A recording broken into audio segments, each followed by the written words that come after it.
देखिए सुचरिता जी, यदि आप भौगोलिक तौर पर यदि आप महाराष्ट्र को देखेंगे तो जो विद्रोह हुआ है कमोबेश महाराष्ट्र के सारे इलाकों से हुआ है, चाहे वो सतारा का इलाका हो, कोंकण का इलाका हो, औरंगाबाद जिला हो, मतलब सब जगह से, कहीं से 2 हुआ है, कहीं से 1 हुआ है, कहीं से 6 के 6 हुआ है, लेकिन विद्रोह सभी जगह से हुआ है। तो इसका 2 ही अभिप्राय ये है, कोई पार्टी दूसरी पार्टी इतने सारे स्तर पर खरीद फरोख्त नहीं कर सकती है, एक।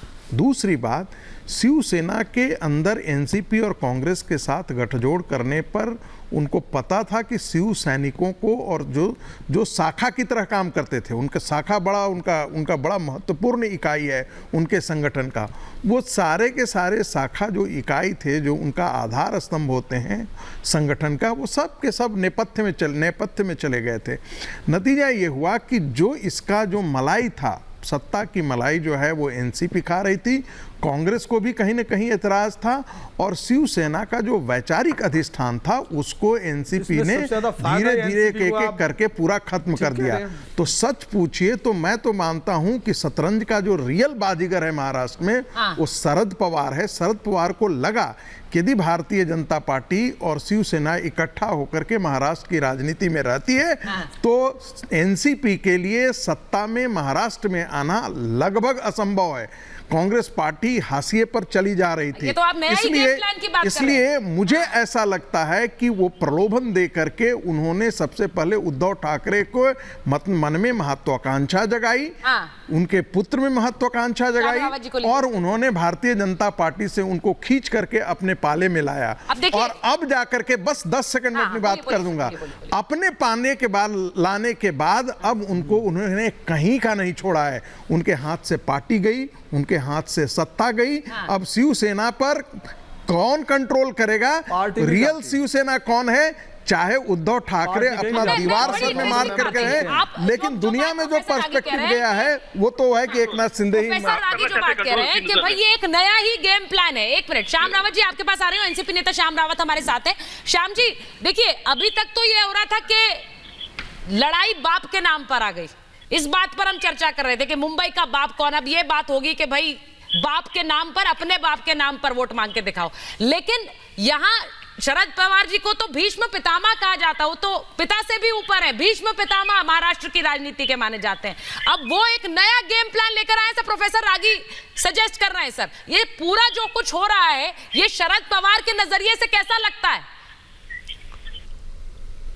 सर एनसीसी का डे 1 से स्टैंड था हमारा कि जब तक हम हैं सरकार में, हम लास्ट मोमेंट तक हम लड़ते रहेंगे।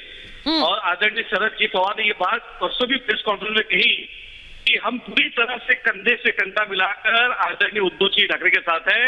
और जैसे हमारे सर ने कहा, संजय सुबी जी ने, कि आज की बात की जो गठबंधन टूटी है, एक ये भाजपा की वजह से टूटी थी, भाजपा शिवसेना गठबंधन टूटी है, भाजपा की टूटी थी। एक कहावत है, रही बंद धागा प्रेम का मत तोड़ो चिटकाए, टूटने से फिर ना जुड़े बीचन गांठन पड़ जाए। जो गांठ जो गिरी हुई है अब जुड़ने वाली नहीं है सर। आज जो एनसीपी और कांग्रेस और शिवसेना का जो गठबंधन है ये आज भी बरकरार है, इसमें है। और बाला साहेब ठाकरे ये सारे हिंदुत्व के आदरणीय है। बाला साहेब ठाकरे का सम्मान हर राष्ट्रीय पार्टी करती है। बाला साहेब ठाकरे महाराष्ट्र के एक आराध्य देवता के समान है, सभी लोग नतमस्तक होते हैं। और बाला साहेब ठाकरे पुत्र उद्धव ठाकरे है, और पिता पिता होता है, पुत्र पुत्र होता है, और कोई भी पार्टी उनका नाम ले नहीं सकता और ना हासिल कर सकता है। क्या बात कर? नहीं, उनका नाम कोई हासिल नहीं कर सकता, उनका नाम कोई ले नहीं सकता। आप तो आगे एक कदम और आगे बढ़ गए, शिव सैनिकों से भी आगे बढ़ गए, उनका नाम कोई नहीं ले सकता है। शिवसेना बाला साहेब ठाकरे की थी और बाला साहेब ठाकरे की रहेगी। नहीं, पर बाला साहेब किसके हैं सर? बाला साहेब ठाकरे की तो थी, ये तो बात मैं आपसे सहमत हूँ 101%। लेकिन बाला साहेब किसके हैं इस पर तो द्वंद्व है, और वो द्वंद्व है। प्रोफेसर देखिए सुचरिता, शिवसेना एक सिर्फ पार्टी नहीं है, शिवसेना एक विचार भी है। और उस विचार को धार दी, और उस विचार के जनक जो हम कह सकते हैं वो महाराष्ट्र में बाला साहब ठाकरे हैं। और वो हिंदुत्व का ही विचार था, एग्रेसिव आक्रामक हिंदुत्व जो है वही उनका वैचारिक अधिष्ठान था।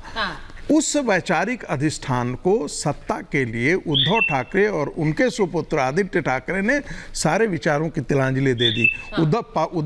बाला साहब ठाकरे तो कहते थे किसी पर विश्वास कर लो, लेकिन शरद पवार पर विश्वास कभी नहीं कर सकते हो, क्योंकि ये मेरी उक्ति नहीं है, ये मेरी उक्ति नहीं है, श्याम जी सुन लीजिए, ये मेरी उक्ति नहीं है, मैं फिर कह रहा हूँ ये बाला साहब ठाकरे की उक्ति है। किसी पर विश्वास कर लो, शरद पवार पर मत करना, ये बाला साहब कहते थे। पहला जो तोड़ फोड़ जो शिवसेना में हुआ वो भी शरद पवार के थ्रू ही हुआ था। पहला सच्चाई तो यह है कि शिवसेना में पहली तोड़ फोड़ जो है वो शरद पवार ने कराई थी, और अब जो है वो शरद पवार हिंदुत्व से खींच करके ऐसे पाले में लाए जहां उद्धव ठाकरे सोनिया जी के दरबार। अब मैं एक बार मैं एक बड़ी खबर बता दूं, उसके बाद रत्नाकर जी के पास जाऊंगी, इंतजार कर रहे हैं। रत्नाकर जी आ रही हूं आपके पास। एक